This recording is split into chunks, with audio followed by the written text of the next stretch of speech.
Flor y Canto presenta.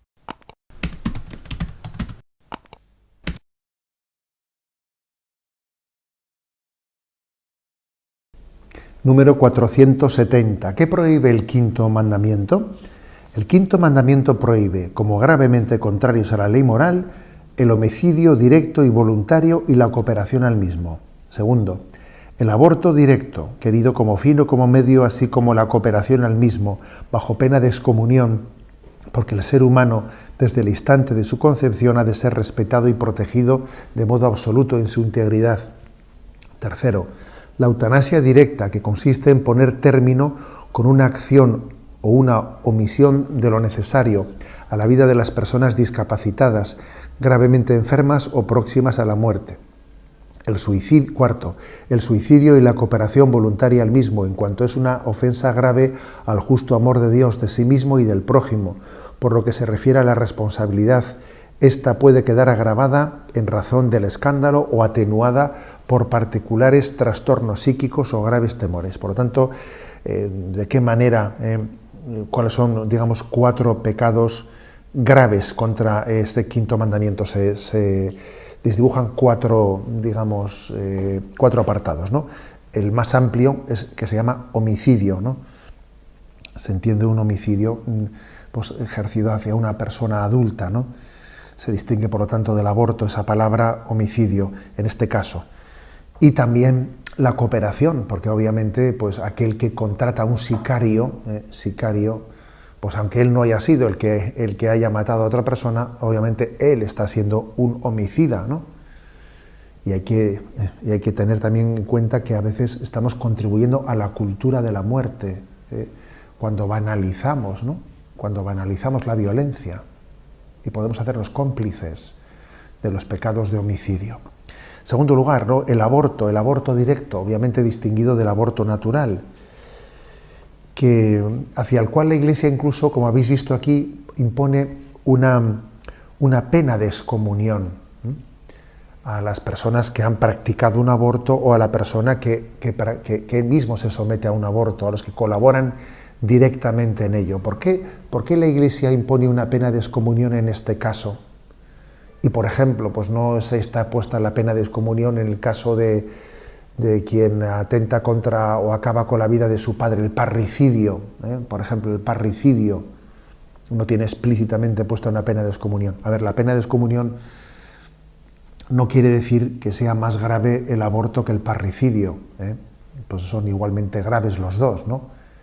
Pero el hecho de que se imponga una pena de excomunión en este caso es precisamente para suscitar una sensibilidad en la sociedad, porque existe un eclipse, una falta de sensibilidad en la sociedad, una falta de percepción de la barbaridad de lo que es el aborto. Afortunadamente la sociedad sí tiene sensibilidad para entender que el parricidio es una barbaridad. O, por ejemplo, hay una gran sensibilidad para entender que la violencia machista o doméstica hacia una esposa es una barbaridad. Afortunadamente esa sensibilidad existe, pero como no existe esa misma sensibilidad hacia la vida concebida y no nacida, por eso, ¿no? Para suscitar esa sensibilidad se habla de la pena de excomunión en el caso de aborto. Y es importante entender que tenemos el deber de defender la vida desde su concepción, porque todo lo que ocurre después de la concepción hasta el nacimiento de un niño supone un desarrollo cuantitativo, pero no cualitativo. El inicio de la vida humana, lo sabemos hoy pues, con un grado de precisión muy grande, acontece en el momento en el que el óvulo es fecundado y se forma el embrión, y a partir de ahí no hay sino un desarrollo cuantitativo, pero cualitativamente hablando el salto se ha producido en el momento de la concepción. Esto es importante entenderlo. El tercer apartado es el referido a la eutanasia directa. La eutanasia que puede ser, como dice aquí, por acción o por omisión. O por omisión. Generalmente la eutanasia se suele aplicar a 2 tipos de casos. A los casos de enfermos crónicos o a los casos de enfermos terminales. Los terminales con la falsa justificación de que ya su muerte es próxima o es inminente, con un falso argumento de compasión. Y entonces fijaros que la eutanasia se presenta bajo un falso rostro compasivo, ¿no? Como diciendo, y es curioso, que la sensibilidad ecológica nos parece una barbaridad matar a un animal por el hecho de que ya no pueda trabajar, o por el hecho de que un caballo se haya muerto, se haya partido su pata, ¿no? Y que se le mate, se le sacrifique porque ya no pueda seguir tirando del carro, nos parece una barbaridad en la sensibilidad actual, y sin embargo hablamos de la eutanasia como compasivo, ¿no? Para que alguien no sufra. Fijaros qué contradicciones tiene nuestra cultura, ¿no? Tenemos que desenmascarar esa cultura de la muerte. Y por último, el cuarto apartado es el del suicidio, que tanto quien lo comete como quien colabora con él está atentando también gravemente contra la propia vida, contra el prójimo, porque supone un grave escándalo para el prójimo, y contra Dios, obviamente, que es el autor de la vida. Aquí se hace una precisión, ¿no?, que es importante hacerla, que es que, claro, si alguien comete un suicidio con plena conciencia y además teniendo hacia los demás pues un grado de responsabilidad, por ejemplo es un padre de familia, etcétera, pues cometería un gravísimo pecado, ¿no?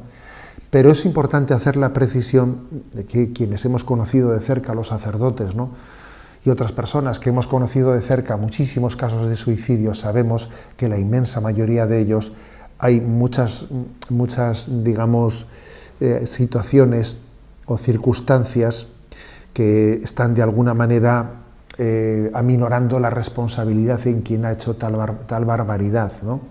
Porque los trastornos psíquicos o las situaciones, ¿no?, de falta de libertad suelen ser muy notorias en la mayoría de los suicidios. Por lo tanto, la Iglesia estos casos los pone en manos de Dios y pide el don de la misericordia para estos casos. Por lo tanto, ¿no?, una vez más, digamos, que detrás del quinto mandamiento, no matarás, se esconde esa llamada al amor a la vida. Estamos llamados a ser, ¿no?, pues centinelas de la cultura de la vida.